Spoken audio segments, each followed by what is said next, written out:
The year is 1482. Holy shit.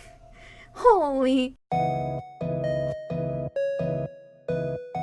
Hello beautifuls, this is Aromie here, and welcome back to Mystic Destinies Serendipity of Aeons. We are here officially in the past life of Hikaru, and this is our mom. We're seeing our mom. I think he fell in love with our mom. I'm really sad about it. Who I have to guess is some version of Shizuka herself comes into view. Hikaru quickly lets go of me and steps back. He looks at Shizuka. I found only this strange woman stumbling about. She mentioned your name with familiarity. Do you know who she is? No. I stare at Shizuka with a plethora of emotions I can hardly identify. It's like seeing my own face reflected back at me, but my mother's too. This woman looks so much more innocent than Shizuka though. I don't quite know how to process being face to face with the woman who would one day curse me. But why is she in Hikaru's past? And why the hell are we all dressed like this? Shizuka's confused face becomes serious as she seems to scrutinize every aspect of me. With both of them staring at me like I have 3 heads, I begin to feel uncomfortable. Maybe I should explain things. Oh shoot. Explain your mission to save Hikaru? Tell Shizuka you're her daughter? She deserves to know nothing. I think all of these are bad. Let's just go through the options. You see, I came from a different timeline to save Hikaru. To save Hikaru? Shizuka looks at Hikaru. Is something bad going to happen to him? I hesitate, then nod. This is finally my Hikaru, isn't it? That's what Haruka said. This is my Hikaru? I mean, the Hikaru from my timeline. Yes, actually, will you listen to my story? This could be a trick, Lady Shizuka. I don't see the harm in letting her speak. She seems like a curious young woman. Yeah, I'm your daughter. Thank you. I'm really not trying to trick you. I have no reason to do that. I search my thoughts for the best way to convince them without simply freaking them out. I would rather avoid getting attacked by these two if possible. Oh, of course. I hold up my hand and summon Haruka's earring to my palm, holding it out for Hikaru to see. Where did you obtain this? From your mother. As the words leave my lips, I realize the unfortunate implications they might have. I rush to add an explanation before Hikaru can decide to draw his weapon on me. She gave it to me to help convince you. Hikaru wordlessly stares down at the earring, but doesn't take it. Finally, he speaks.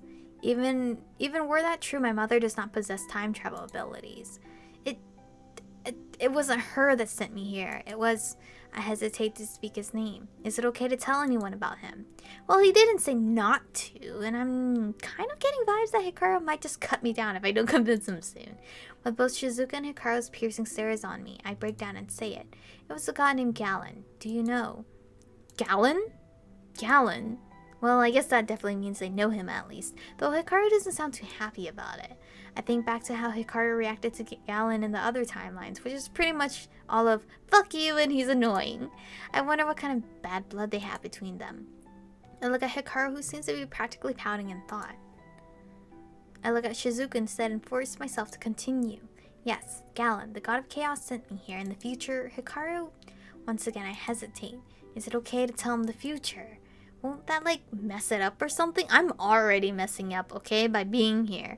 Then again, I'm pretty sure I've already messed it up by just being here. Yeah, exactly. I feel frustration at Galen for not telling me literally anything before shoving me off.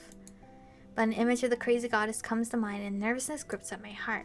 I'm almost afraid to even think her name in case that somehow summons her to me. No, that's silly. She can't possibly find me like that, can she? I wonder what happened when I left. I wonder if he kept her there. He has been oddly quiet. Are you always this concise? In the future, what will happen to me? Hey, I'm doing my best here. I just don't want to mess up anything, alright? Hikaru seems surprised at my directness, but I ignore his reaction and continue on. He's probably like, okay, damn. Hikaru will enter a goddess named Suneka. Well, encounter, not... What did I say? Enter? And he'll have his soul blown apart, trying to protect me from her. His soul will be scattered across time, clinging to other Hikarus. And... I'm hoping this is the last place I've got to go to find them, to wake him up and save him. The Weaver of Time. How far in the future are you from? Are you... Oh no, it sounded like a damn dinosaur. A loud inhuman screech shatters the calm atmosphere, cutting Hikaru off in the middle of the sentence. I can barely blink before 3 humanoid creatures jump out at us from the bushes. They surround us from all sides and rush at us. Their movements seem strange. They're fast with how they move around us, yet they themselves seem stiff and awkward, but I have no time to study them further. The 3 grotesque creatures rush at Shizuka, but before she can as much lift a finger, Hikaru jumps out before her with a fierce yell. Sword already drawn, he cuts one of them down quickly, but the 2 others manage to dodge out of the way, jumping back out of reach of his blade. The creatures and Hikaru lock into some wild dance, slashing at each other, hits barely grazing the opponent. I'm mesmerized almost, but out of the corner of my eye I see movement. I turn to see 2 other creatures rush at Shizuka from behind. She doesn't seem to notice as she watches Hikaru take down another one of the creatures. I hardly have time to think about it. I throw up a glowing orange barrier around her. Just as they lunge at her, the creatures unpack with my defenses. Unexpectedly, however, as soon as they hit my barrier, they screech horribly and burn away into ash in an instant. What? I drop my barrier from the sheer force of surprise at the fate of these creatures. I hear Hikaru take down the last one, and yet I can't stop staring at where my barrier held just moments ago. And the end the fight ends so quickly that Hikaru and I were the only ones who got any sort of action. My barrier had like flame abilities? Wow, I should stay in no, I won't stay in this timeline. I think we had better continue this conversation elsewhere. The forest is no place for dialogue. My heart pounds away at my ribcage. What were those things? They were what? No, they only eat human corpse, so it's strange for them to have attacked us like that. Ew, what? I must wonder if some outside force is at work here. Outside force. Something may be corrupting the residents of this forest, turning them feral. I glance over at Hikaru, who seems deep in thought as we walk out of the forest. I need a... Oh my god. I can't help but think back to how quickly Hikaru moved in to protect Shizuka.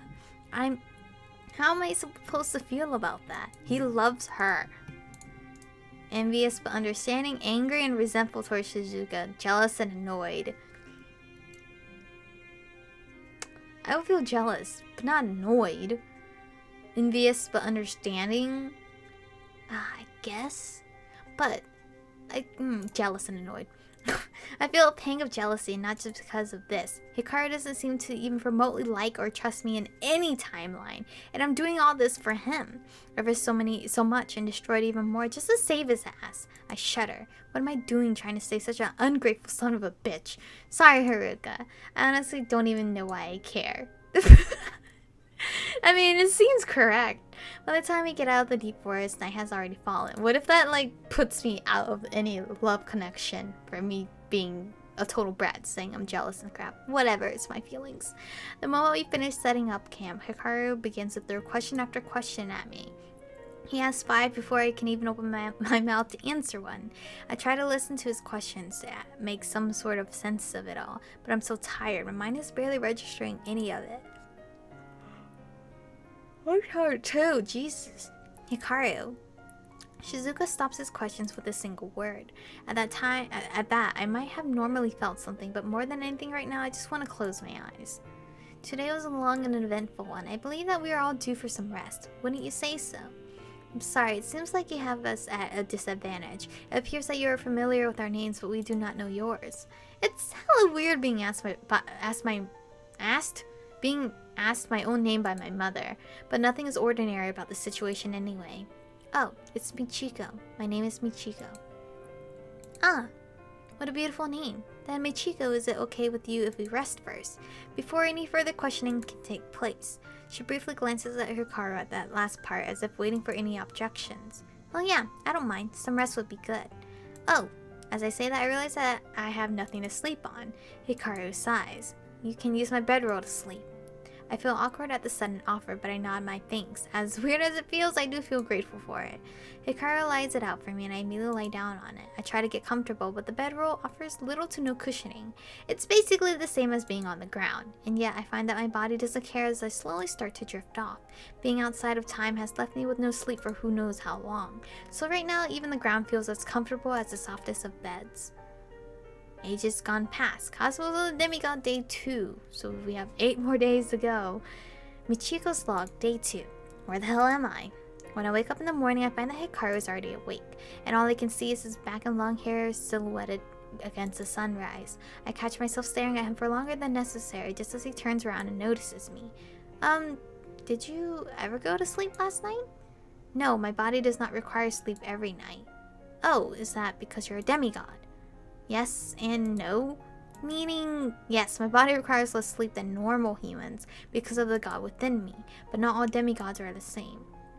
We all have different abilities and needs. Some demigods are closer to humans and some are closer to gods. Which are you? Some gods would say I am closer to being a human. Humans would say I'm closer to being a god. It does not really matter in the end. I am what I am. Then why do you look that way when you talk about it? I feel like he's split. He doesn't know what he is.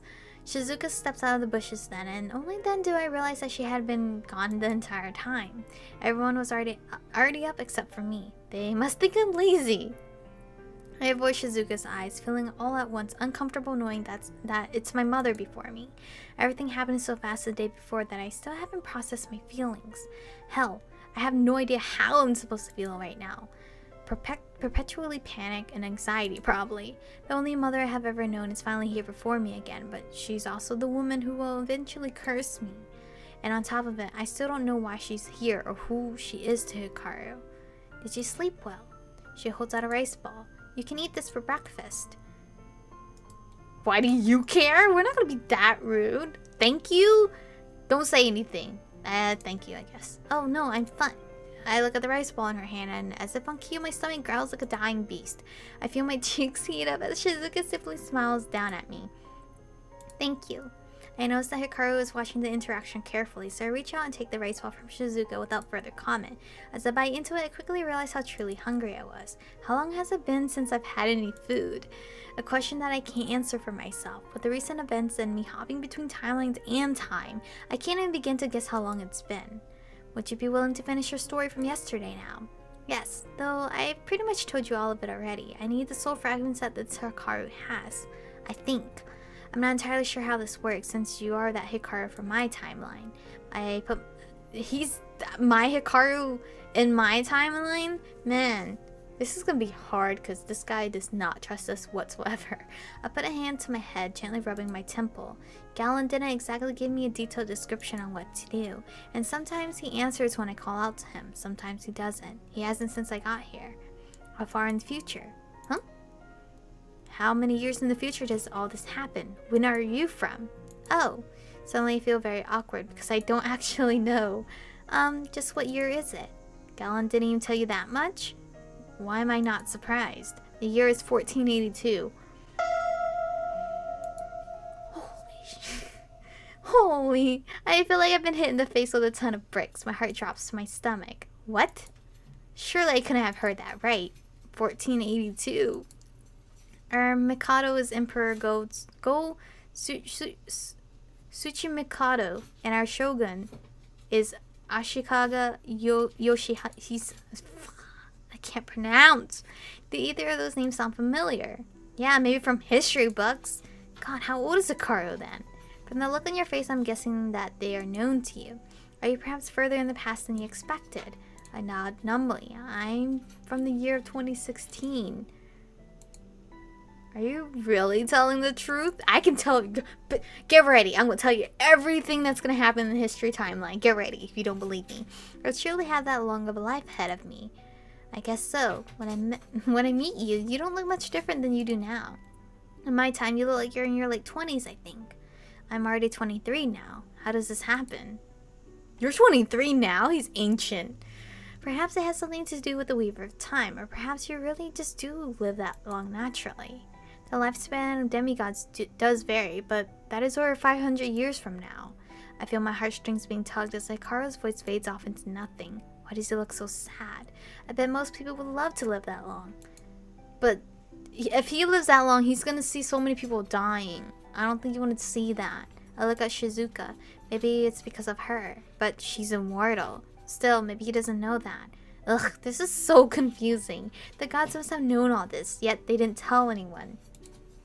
So, you are just here to collect these soul fragments then. Yes. I mean, I'd love to change time and stop it from happening in the first place, but with the time goddess involved, I doubt that's an option even if I could. So I'm just trying to repair things, trying to save them.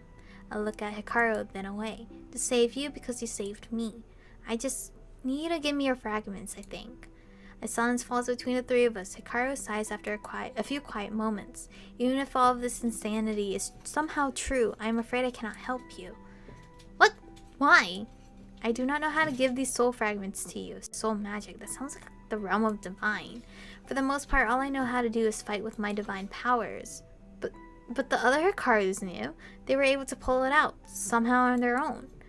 Then maybe those Hikarus had studied it further. I have to wait for this boy to learn magic. And I think he will give it to me because he trusts Shizuka more than he trusts me. It's gonna be a long journey to get this boy to give me his fragments. And in the end, I better get lots of love from him, because I'm literally demolishing every single timeline just to save him. This is like, what's that game? Amnesia Memories?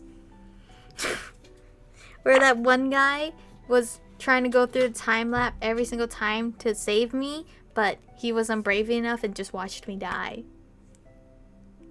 I'm not letting this happen, no. Anyway, thank you guys for watching today's episode. Stay beautiful, and I'll see you guys in the next one. 의미 없는 감정 소모해 반복된 시속 속에 이젠 지겨워지기 전에 반복된 시속 속에